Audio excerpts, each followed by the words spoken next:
See if SANDBOX can improve their performance versus the Sonics from 2 days ago. They've had a good 24 to 48 hours to figure out exactly what was going wrong with that play and maybe redraw some of their own strategies. So we'll see if it yields any fruit here today versus Empire. They will be starting on the attacking side though, so some work to do more than likely. As we get to the bans, no surprises to start things out. Thatcher done and dusted as he'll be the first to be knocked out here. Once again, still staying at the top of our ban totem pole. Should be the highest ban percentage so far this tournament. I can definitely tell you, but you know, off cuff, absolutely. At least for our personal cast, there's no way it's not. There is no shot, my friend, no shot. Florida's going to follow that up from SANDBOX Gaming as he is of the utmost importance on quite a few maps, but Oregon especially, as we see a lot of deployable shield play. Defender ban's now in, and SANDBOX's last choice going to be coming up now. We'll see what they want to take out for the defensive side. You ready? Yep. 62% ban rate. He is indeed the highest low ban rate. Funny enough, the follow-up to that is actually Hibana, which it makes quite a bit of sense, especially with her buff to the way that she can choose her own patterns. So her utilities is so very strong in the current moment here for Siege. Kaid going to follow through. That kind of aligns with what we were talking about on Clubhouse. When you see Thatcher banned, you usually see Kaid banned, especially on Oregon. The hatches are a lot harder to deal with on this map, especially when it comes to the basement. So they just want to get him off of the board. Valkyrie going to be the last ban here, as this is one of her stronger maps. Lots of cheeky cams to use inside of this space, and well, you really don't want an IQ inside of this area. She's a great operator, but at the end of the day, there's some other utility that can really assist you. All right, well, let's get into it, folks. Let's see what Team Empire has in terms of an appetite here on Oregon. What's up? Well, I was just looking through ban rates and stuff like that while we were on our little break here, and Valkyrie actually is the highest banned op at this LAN right now. I'd say she's like an 80, 90%, somewhere in that range. Actually, a good try. 75% ban rate, so that's quite a few of our games. 3/4 of them overall, which is actually insane. Some teams feeling the use to leave her in, and we've actually seen her played quite a bit when she's been left in, especially for like Villa maps and whatnot. I think she's snuck through a few times there and been quite useful to our team's bank as well. Definitely a popular pick for her being left in there, and obviously for her to be quite useful in the scenarios where she is. But for Empire, let's focus up back again on Oregon, as she'll be out of the mix for this game. And we'll take a look at any crazy type of setups that Empire are going to bring to the table on their basement hole. Not probably going to get too much of it here. Things look pretty traditional. Obviously, you're going to have the Mira to add a little bit of a wrinkle into this one. Most notably, probably going to see that put against the freezer wall to allow for players inside of Laundry to kind of aggressively swing against that push if the SANDBOX are going to go for it. And the second one, you got a couple choices in terms of where you're going to put that. I think Cypher's probably going to support it in the usual position here in the extended Laundry closet. More than likely the case. SANDBOX will be bringing Twitch to the table, which we've seen her banned out a couple of times here at this LAN, but she has found some pretty solid use, and overall it's just the kit in general. You got a really solid AR, you have a very solid drone that can now jump, which is great. Thank you so much, Ubisoft, for allowing us to do that after 6 years of not being able to jump with Twitch drones. Also, they made it to where you can actually shoot her shock drone or her little taser at an infinite range. You can actually collect like very tall cameras and things like that. So she actually has some more cheeky applications, especially if you're pretty good at the movement when it comes to those drones. Also, the smokes can definitely assist as well. But for SANDBOX, they're going to be bringing a whole slew of different utility to assist them, including the Hatch Queen that we did not see in the last game in the likes of Hibana. Joystick just trading out some blows at the top of the stairs there. Over towards Freezer as he tries to hold back SANDBOX for a couple of extra seconds. Nothing really to write home about, but we are going to see Nova quickly open up the Freezer hatch itself here as the team starts to take up positions to begin postulating how they want to go for this type of a descent here. Once more, like we were talking about before, there is more likely going to be resistance in the form of a mirror window blocking that off at a minimum. And we'll see how useful that'll be for the Empire camp if the push does end up shoving itself in that direction. Goes all quiet though, as SANDBOX here ran into a lot of issues. They do not want to run into the same once again here. Let's try to work their way down. The Twitch drone just wildly jumping in through the back stairs will get caught immediately by Always. It looks like I got one shot off against something, and I'm going to assume it made a connection, but for the most part, nothing really significant getting taken out, as we still have at least one ADS sitting behind the pillar position. Both of the Banshees alive as well. And, I mean, we're down to the first or last minute and 15 seconds here. Very minimal drone work left to be done for SBX, as they only have 2 active and 2 in their pockets. They're going to lose yet another drone here as they continue to try and find information. Uncooked grenade here from Harper to see if anybody's inside of Harry Potter, but nobody home. It's going to be always sitting here at the construction door. Instead, this is such a common position for Oregon. One of the last nades coming in. They still have 3 in their pocket to be able to utilize. One of them going out towards Pillar, but it's going to bounce back, and Harper won't discover anything with that. A nitro cell awaiting anyone to drop into E-Box as well. So as of right now, Empire looking a little ahead here. Always choosing his time and choosing it well. So he'll take down the lone member here on the stairwell. Always obviously not inside of E-Box, so should be fairly straightforward affair here now. Nice swing there from Dan and Joystick as they'll both take down their own targets. Exactly how I'd expect the round to go here. Unfortunately, SANDBOX just not enough presence and not enough early progress being made here. Now being forced into the site with minimum time. This is pretty much the same exact way we saw our first round played out back on the last map as well here. SANDBOX there, Stragglers now trying to get anything done in the dying seconds of the round. And Big Taylor's already down to half HP, and Shepard's not even going to wait for it. He's just going to walk right up to the construction place. Like, I know you're here somewhere, and there you go, I found you. The nade goes down to maybe going to kill, and it nearly does. A lot of damage bleeding off of one member from Empire, but it matters not. The time is up. The round is over, and Empire have a point. A makeshift flawless, we'll call it, as not a single member of Empire loses their life. SANDBOX obviously just keeping a member upstairs just so that they do not give that opportunity over to the defense. But obviously Oregon tends to be defensive-sided, and it's going to start off that way as well. Empire win the basement defense as they head up to Kid Storms. And so, with things looking promising here for Empire, no reason to deviate from the usual play. And once again, no reason to bring anything crazy out here as well. Expect a very straightforward play. That is the unfortunate circumstance of the match, the situation inside of this matchup now is that Empire don't need to bring any new strats out, don't need to really reveal anything. They're still going to be saving for the playoff stage as their fate is sealed. They are locked in, and there is nothing that SANDBOX can do to change that at this point here. So, they're going to be playing a very default style of game, probably so as not to reveal anything else.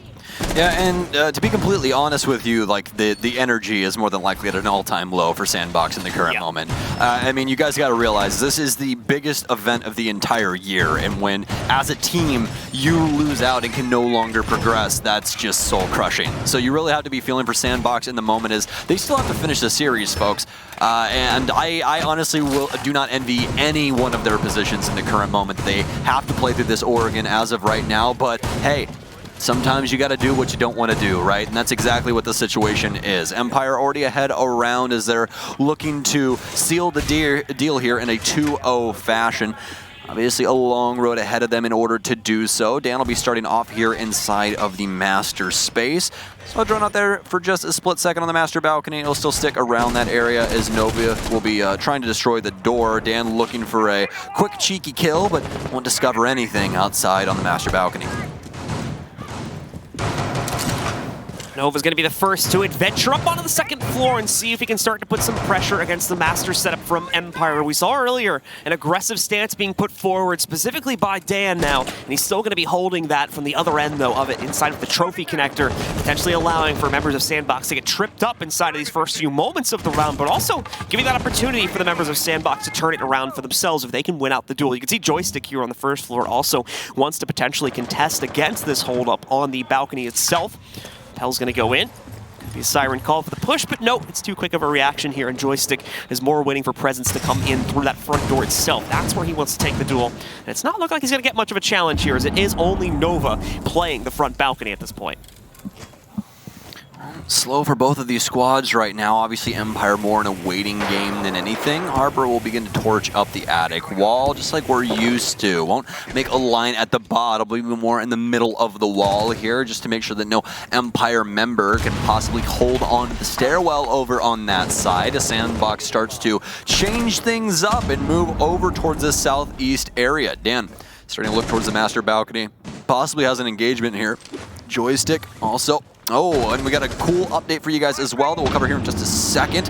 depending on how this goes. A couple of shots here from Dan. He'll be able to secure his first kill as Joystick takes a little heat. Obviously still someone here inside of Master. Nova locked into the closet for the time being. Shyall will get taken down as they're trying to clear out this armory space. Joystick slaps another mag inside of that MB5 and dusts NV Taylor. Can he get the second one as well? He can. Nova goes down. It's a 5 versus 1, and Harper more than likely just going to try and stick around the space. He'll pre-fire transfer over towards Attic, and that's basically going to be all she wrote for the round. So John, would you like to do the ceremonial discussion? Yeah, so we're not even playing for tiebreaker contention anymore, folks. A bit of a spoiler warning here. I'll give you 3 seconds to mute your client if you don't want to hear it. But the Sonics came out on top of the initial map 7-5, so that means it is now impossible for SANDBOX to catch up to the Sonics' scoreline. No possibility for even a tiebreaker to save the day unless there was some obscure rule that Stokes and I weren't aware of. It is for sure now, as members of the Sonics have been able to lock in their own fate. They will be the 4th team from Group A here, heading into the playoffs. And SANDBOX, once more, will be our team to be knocked out here. Harper fighting in the meanwhile here to stay alive in this round, but it's not going to pan out. Scyther trades him out, and it's a quick 2-0 lead established here for Empire on Oregon. Well, congratulations to the North American squad. Our NAL boys are making it through, John, and big news for them as well. One of us did, at least. Yeah, quite a few of those members obviously very excited about that. Well, it was looking just a little hairy there initially, but having to bounce back in a very serious way, so congratulations to them. As for Empire, though, they're going to go up 2 rounds here as we push forward here into round 3. Kitchen Dining Hall going to be the selection, as Shepard will be showing Tachanka for the time being, and that's going to stick as the 6th pick comes in from Scyther, and he'll pick Mira. So Mira, not going to be too surprising to see that coming in once. I was actually a little surprised we didn't try to see it utilized on the upstairs hole, but that can be a bit of a chaotic setup there, especially if those Mira windows end up getting popped. So plenty of reasons to justify why Empire would have not wanted to go for it there, but it's going to make another reappearance immediately here, and will boost this team's presence quite a bit, specifically their capability to spot out any early pushes from SANDBOX, either towards the inside of the, as you can see here, shower room, or of course the main site itself here. Lots of vision being given as SANDBOX, unless they give us something really unorthodox here for their attack, are going to go the usual route more than likely of assaulting this site through the small tower. That is the go-to play, and I personally have not seen a whole lot of variance from that, so expect it to be the case here for SANDBOX as well. Oh, pretty cheeky Mira window back here from Scyther. Don't get to see this one every day. This will be faced in towards Shower. Pretty unique angle as well.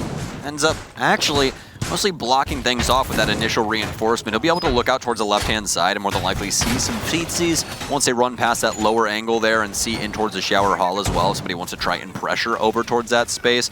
But we'll have to see exactly how they can possibly work this angle. But either way, that'll be up to Scyther to do and not for us, so we don't have to consider it all too much. Fortunately enough for us, SANDBOX is out and about on the map now as MV Taylor will insert himself in towards the bottom end of the map through construction. Seen this quite a few times across Oregon here at this LAN, and this is going to be a very fast-moving offense for SANDBOX.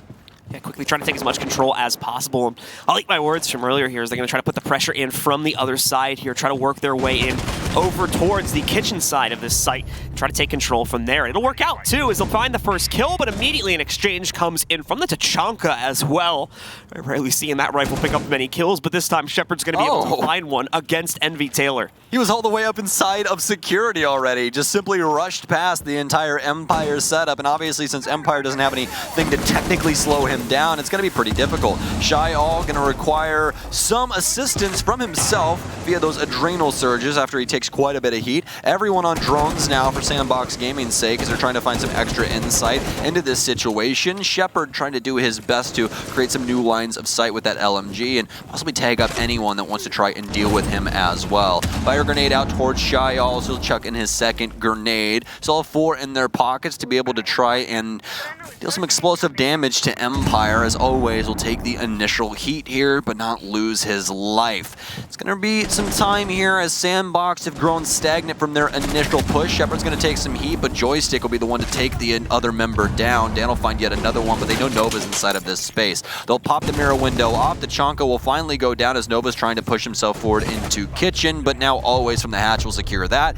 Dan picks up Shyall, and Empire have 3 rounds. So walk in the park right now here, aside from that little bump in the road to start things out. Empire up, as you said, with a dominant 3-0 stance, and just like our previous map, now looking to make the rerun. Not even any drop sites this time around here for Oregon, so things continuing to look great for Empire to pull out a quick 2-0 in this series, unless we see an incredible rebound from SANDBOX, as we'll be heading back into the basement play.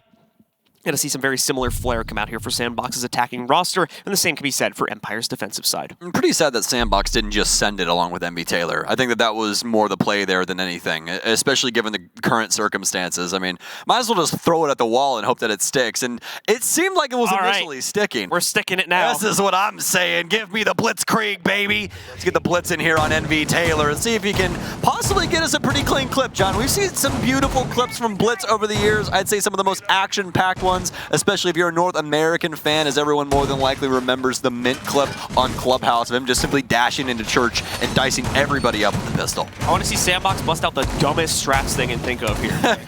Just make this entertaining. At least. I mean, you know what? You give me 5 minutes in a coloring book, John, I can make you some of the dumbest things you've ever seen. Need to come up with like a siege strat roulette here. We have that. There's a couple of websites. Yeah. Listen, when we get home, we can do that. Some of the funnest ones, we got like, what do we got, guys? We got Protect the President.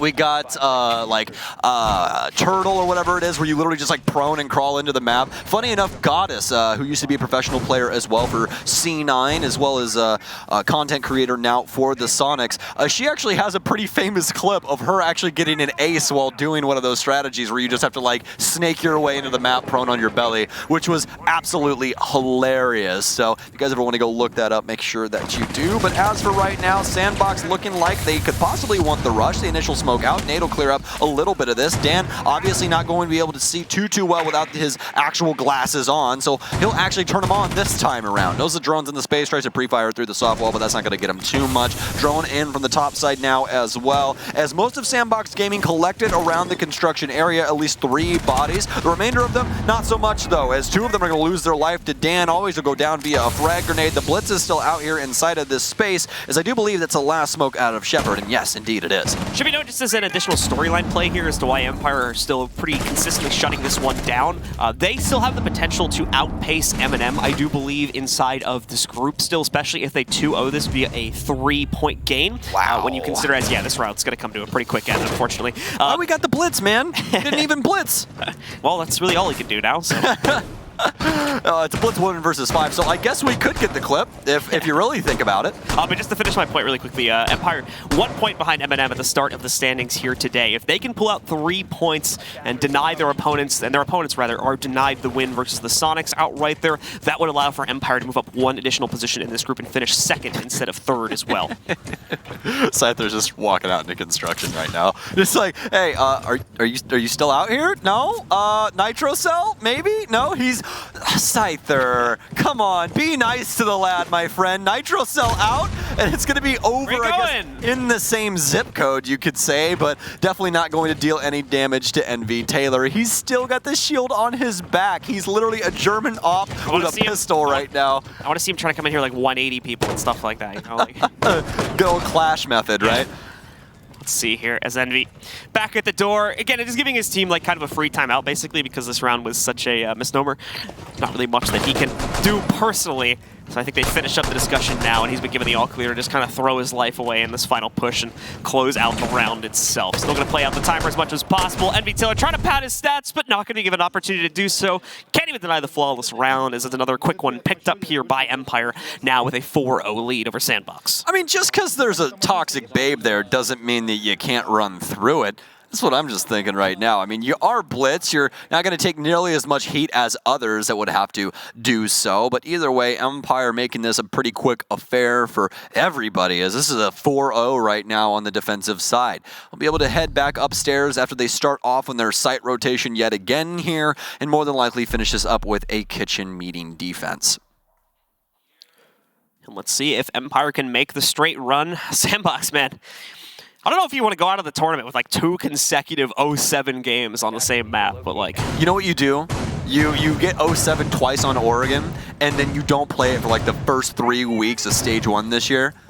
and then you bring it in for like week 4, and everyone's like, oh man, they were not playing well on Oregon, but you've scrimmed it like 100 times already, and you're just ready to go. I think that's what the strategy is. That's probably what they were talking about during the break right there. They're like, guys, if we get 7-0'd here, this is better for stage 1. We can just tell everyone that our Oregon isn't that good. No one expects it out of us, and then we just stab them with it.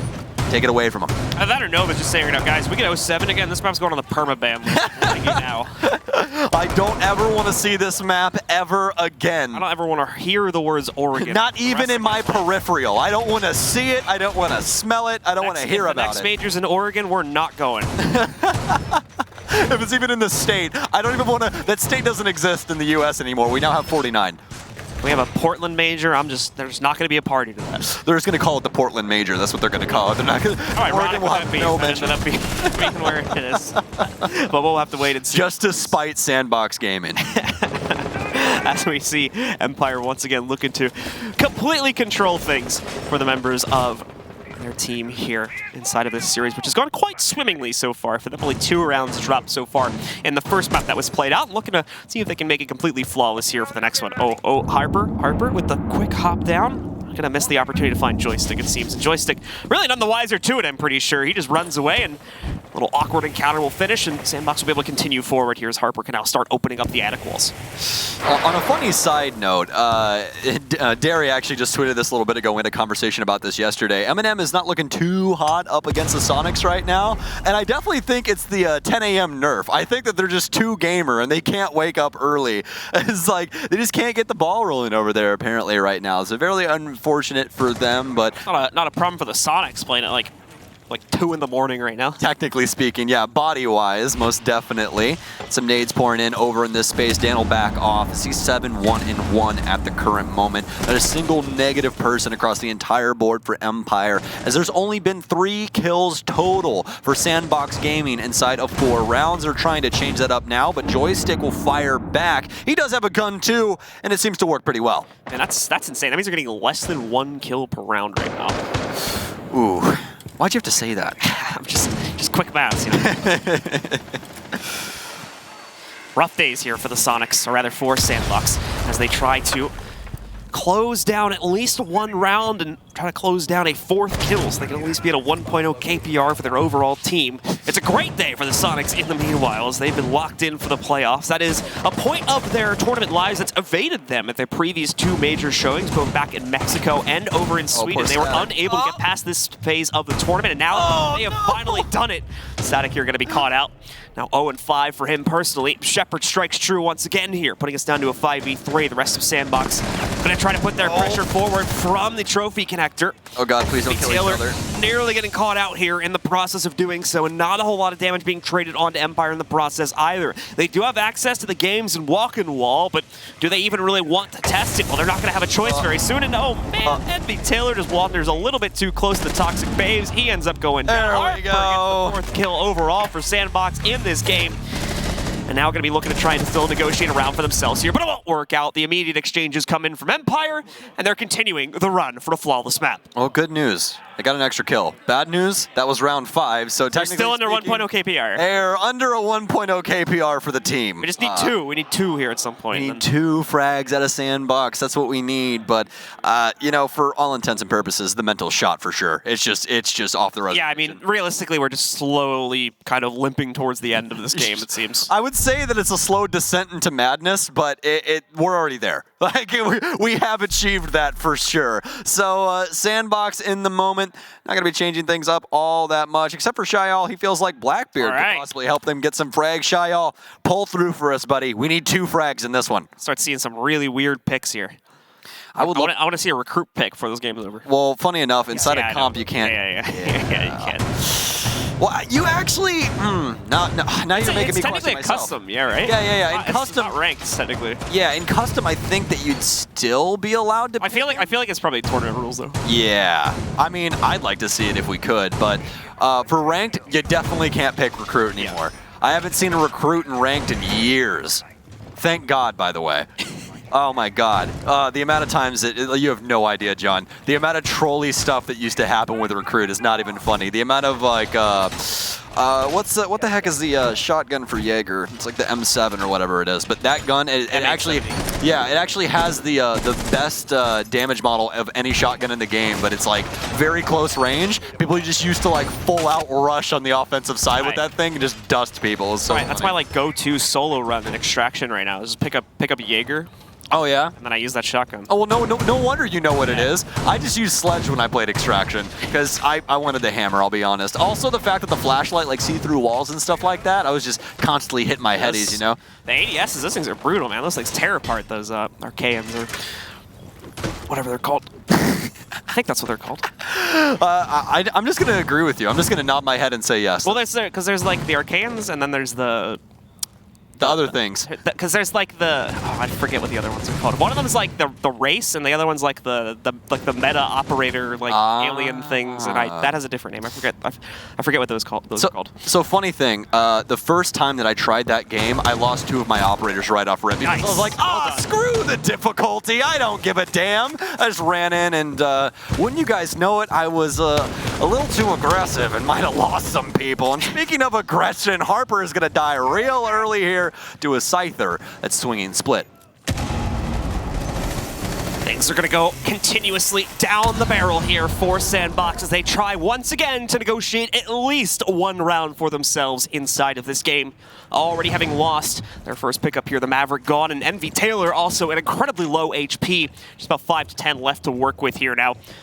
Empire still sitting strong, not a single point of damage taken by them. SANDBOX trying to look for any type of advantage they can negotiate towards, but just not able to find it fairly easily here. Half the round gone as well. They've backed away from things slightly, taking a moment to themselves to potentially regroup here and still try to actually flush Shepard outside of security. He's maintained a confident position inside of here and is going to continue to waste time. Scyther and Dan straight through and continue to make this look flawless here for the side of Empire. It's not going to be a flawless round though, as Invitational does confirm one trade. Come on, Shy. Before getting taken out by Shepard, it's up to the Blackbeard now. Let's go, Shy. He's got both shields fully primed and ready to go. It's at least 2 or 3 bullets. Let's go, Shy. See, there's yes! He's going to find another kill here for SANDBOX.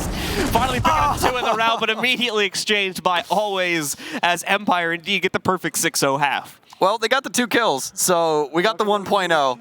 Luckily enough, but it's for the whole team. So it's a 6-0 half for Empire as they switch on over to offense and looking to put the death nail in SANDBOX Gaming's series as they've already done so for their hopes here at the 6 Invitational. Basement will be the possible final site of SANDBOX's tournament lives. The final here. resting place, you could say. Bit fitting that it's underground. Yeah. Yeah. A little bit deeper than 6 feet as well. Usually they pour your basement at 10, so, you know. Thank you, Contractor Stokes. You're welcome. You're welcome, you know. I had to do some terrible jobs before I was a commentator, and I hope I never have to do them again, so. All right, let's see if Empire can truly bury SANDBOX in their basement defense. We try and see if they can fill in this mold and shut out the map, the second map entirely here with a potential 7-0 scoreline certainly in the cards. It is a different half, so it's a new day for SANDBOX. There might be hope yet for them to pull back a few rounds, but judging from the performance inside of that first half, things certainly don't look promising here, especially with Nova and Static both still sitting on 0. Static was the brightest light for SANDBOX back in the first map, and he has fallen completely silent since then. So the odds are not looking great here for our APAC friends. They are potentially going to be saying goodbye to them at some point in the next 3 minutes.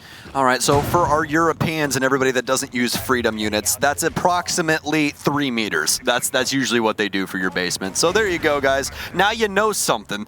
Unless they don't do that in Europe and somebody's going to obviously tag me and be like, well, Stokes, we actually do things a little bit differently over here. Also, it just depends on where you live if you have a basement or not as well. Apparently in Oregon, you do have a basement. Some places you don't because of the water level, wouldn't you know? Your basement would just become a nice pool.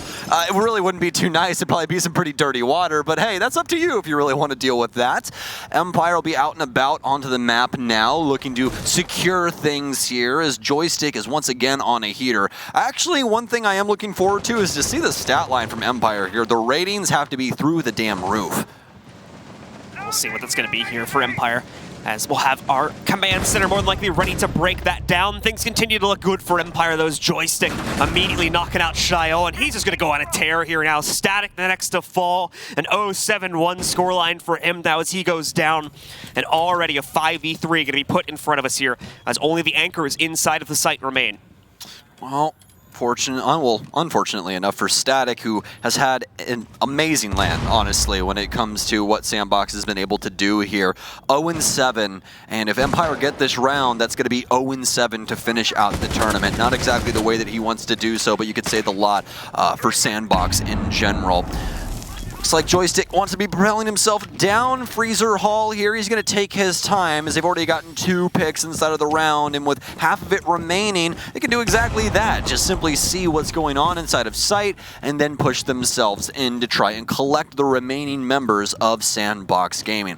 I highly doubt that we even see Empire go for a full-on execute in this mind of, well, let's get a plant, and more than likely be in mind of, hey, let's try and remove the rest of these members from the map. It's probably going to be, all right, 3, 2, 1, swing. That's yes. probably as far the depth of the comms for Empire in this round here. Can we kill him? Checkbox, that's what it is. So let's wait for that point to be reached here as Empire is still going to be droning things out to check on. Harper actually swinging himself up through the freezer stairs, but yeah, quickly going for another descent here, as I think he was maybe hoping to capitalize on someone possibly pushing towards like laundry or something like that, but no one in that side of the map, and it's way too long of a walk here. The execute is upon us here, so he needs to be in the site to support his team, and unfortunately, he's going to be the first to fall as well, as he's caught in a transition moving from the outside, and he'll move up directly into Joystick, giving away that kill towards him. Edmund Taylor getting 2 more kills onto the board here, but now falling afterwards to Scyther. That'll seal the deal, ladies and gentlemen. Empire with a perfect 7-0. That's 2 0-7 losses as well inside of this tournament for SANDBOX. An unfortunate way to go, but we must now say goodbye to them, as they will be the second team to be eliminated here at SI 2022. Well, it was going to be a hard-fought series, but I don't think anybody at home really thought it was going to be that one-sided. Biggest thing here is just the map pool in general was very hard for SANDBOX, especially given their initial ban. They really had to pick their poison. Do you want to take them on over to Oregon/Club, or do you want to have to deal with their coastline? There's so many different things that they had to try and consider coming into this one, but they more than likely didn't consider that this was going to be a 7-0 yet again when it came to Oregon. But that's all. It's done and dusted, folks, for SANDBOX Gaming, as Empire are now into our main stage. Yeah, and so Group A is nearly locked in. We still have to wait for the final result of the match going on over on the A stream as well. If M&M, I think, is able to come back for that one and win it 2-1, we have some tiebreaker contentions between both Empire as well as M&M in terms of who's going to end up in second place for the group. But other than that, Group A is now locked in for the most part here in terms of who is going forward. The Sonics have secured, at minimum, the 4th place position for themselves, and SANDBOX, like we already mentioned, unfortunately, is going to be our team heading home here for Group A.